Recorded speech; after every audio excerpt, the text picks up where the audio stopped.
Hi and welcome to this week's angel reading. I'm Rachel Skoltok and I'm an angel medium, energy therapist and author of this book, My Life with Angels, which is how you can access the healing and wisdom of the angels, along with a bit of my life story as well of how I came to become an angel medium.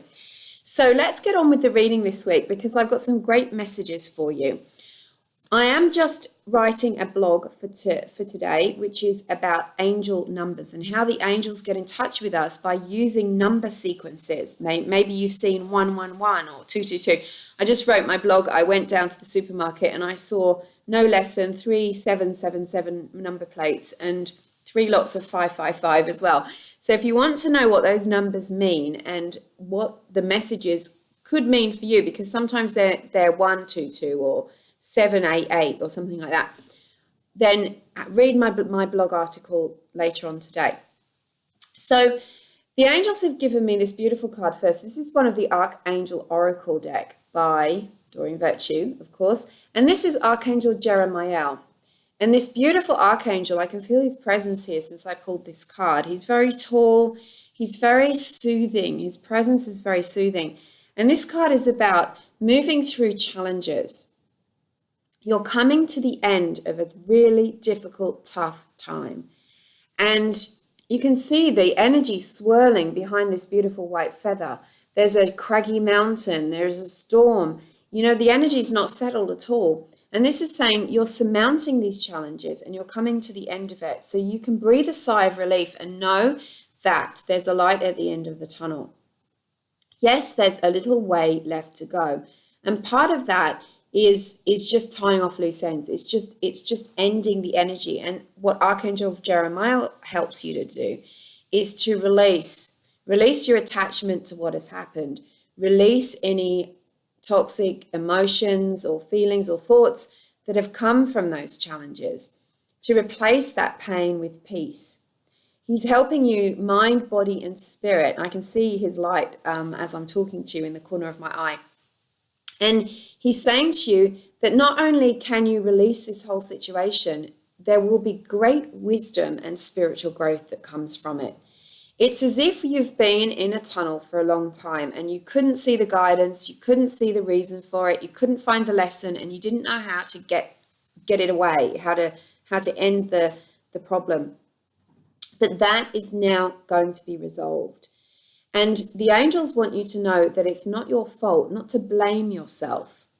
Everything in life has wisdom at the core. The lesson isn't like a smack on the bum. It's a wisdom growing. It's getting the wisdom that you could not have possibly have got without this experience. Now, I know that it's really difficult, but the last thing that the angels want you to do is to go into feeling blame or shame or guilt or victimized because of what has happened. They want you to reclaim your power.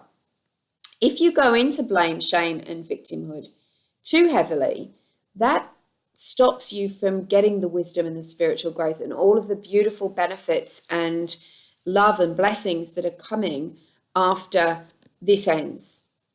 You're going to be able to look back on this and say, aha, but you can't see it yet because you're not quite through it yet. So your work right now is to do the releasing, the cord cutting, the breathing, maybe some EFT tapping, to release yourself and your cellular memory, your mental memory, your energetic memory. Bring yourself back to you. Bring your energy back in. Feel your power rising up.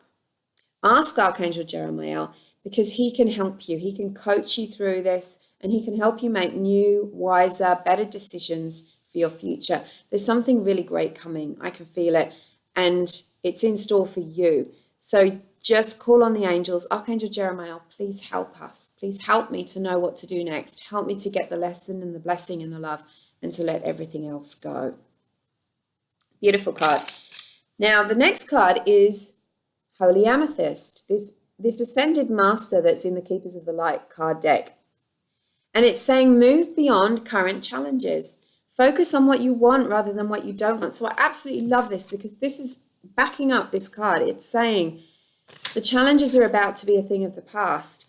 Now it's up to you to find that extra energy within you. And I was listening to a podcast the other day that was talking about that we generate energy. We don't have energy. We generate it through our thoughts, our actions, our, not just what we eat and the exercise we do, but through the decisions that we make about ourselves and our world. So you can, with your breath, you can generate more energy and move past the heaviness and the tiredness and the low energy that has come from having to strive through something.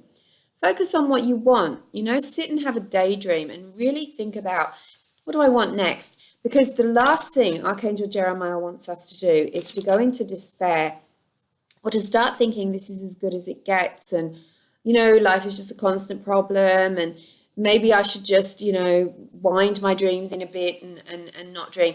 That's not it at all.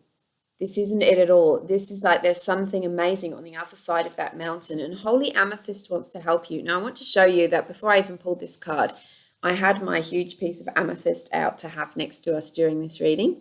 So find some amethyst, put it next to your bed or in your office, or maybe put it next to your heart, and start manifesting, thinking about, visualizing, writing down, and call on that power that you're always connected to, the divine power, to help you. Because you know what? Unless we know where we're going, we stay still and it gets stagnant and it gets boring. And when a human being is bored, what do? They look for drama. They look for drama and they look in the fridge. So in order to stop your ego taking over your life and creating dramas that don't exist and creating more problems for you and going back into the past to dig out other examples of how you've been victimized, you need to create something new in your life from a place of power and empowerment. So this brings me to the last card, which I absolutely adore. Keepers of the Light. This is Bridget. What a powerful ascended master she is. And it's about inner strength. It's about finding the inner strength and using it, calling in your power, remembering that you're constantly connected to a source of divine power that unless it's kind of like having a milkshake and never drinking out of it. Some people know it's there and they talk about it, but they don't ever call on that power. They don't ever drink in its energy. They don't ever try to align with it to create what they want. They just carry on being busy doing what they want to do, but they don't actually call on this immense sort of like there's not just angels surrounding us. There's all these ascended masters, and they want to help us. They want to give us guidance. They can help us to have more energy, but we have to align with them. We can't just sort of lay in our beds and be gloomy and go, angels help me. They'll help you still, but the more you align with their energy, the higher your energy gets, and the more and more and more help that you get. So this is the time to. This is the outcome card. So it's saying that you're going to gain great inner strength and power from having been through this challenge. And once you move beyond it and you create a new destination to go to so that you don't stay in the one that you're in, then this enormous inner strength is going to come forward. And this is going to bring you back into wholeness, more whole than you've ever felt before. So this is a really, really powerful time for you. There's nothing to fear. It's, everything that really happens to us is part of our journey. It's part of us. And whilst we can't be responsible for how other people behave and what other people think and what other people do, we can be responsible for how we respond to it. And we can be responsible for recognizing when we lose our power and we give it away, or that we are behaving like a victim, or we're making ourselves more of a victim than we need to. And so we make a decision then of how much power we want to bring into our lives. Do we want to be passengers and float down the river and say, oh, well, that's just the way it is?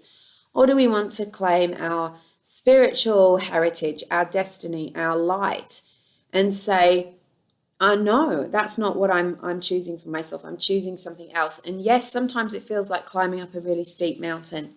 Sometimes it feels like there's thunder and lightning and hail and it's really, really hard. And that's when I call on these beautiful ascended masters and light beings to help me. And that's when I'm not so hard on myself. And that's when I find the compassion and the love. Because once you've started on a spiritual path, you may have noticed that you can't get away with as much.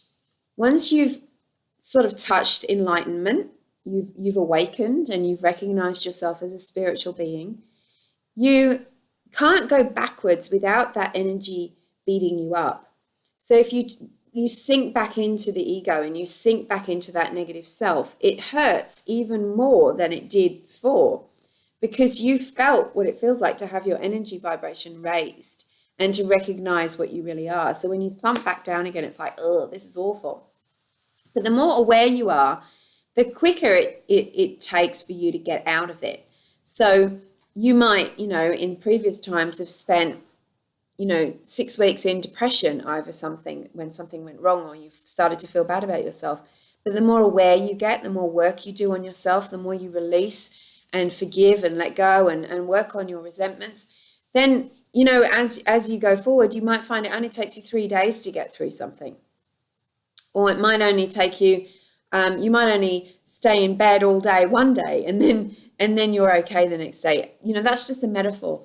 But it's not to say that once you've reached a state of light awareness that you don't ever have problems or you don't ever get sad. That's rubbish. We are sentient beings. We feel everything. But what we stop doing is making it a toxic problem for ourselves. And so we may drop down for various reasons. So many things can drop us down. We're human. We go through loss, we go through change, we go through rejection. With our hearts wide open, it all feels, much stronger. But we don't hold on to that pain for so long, and we don't create the victim mentality for ourselves, which has got to be one of the most painful states to be in. And so we may go down, but we come back up much more quickly. And then when we're up, that strength stays with us for longer. So we live and we learn. We learn from the mistakes. We learn from the problems. We learn from the toxic relationships.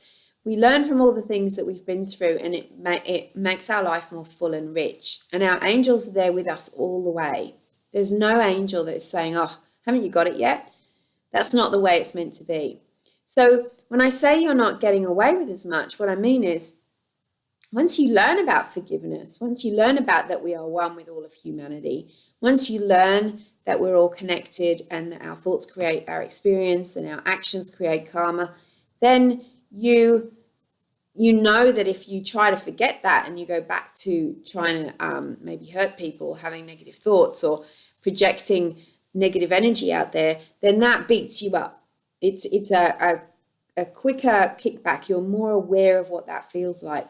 So it's not because anything's punishing you. It's just that's the way it is. You have more responsibility to be who you're supposed to be when you're more aware and awake. And there's levels to that. So there's a spiritual solution to every problem. And by finding that spiritual solution, it doesn't always resolve straight away, because the other people involved might not be doing spiritual solutions to every problem. But it certainly heightens your energy and helps you to transcend things more easily. So from my heart to yours, angel blessings. Have a great week. There are good things coming. There are good things coming, and you are always blessed and surrounded by angels. Thanks a lot. See you next week.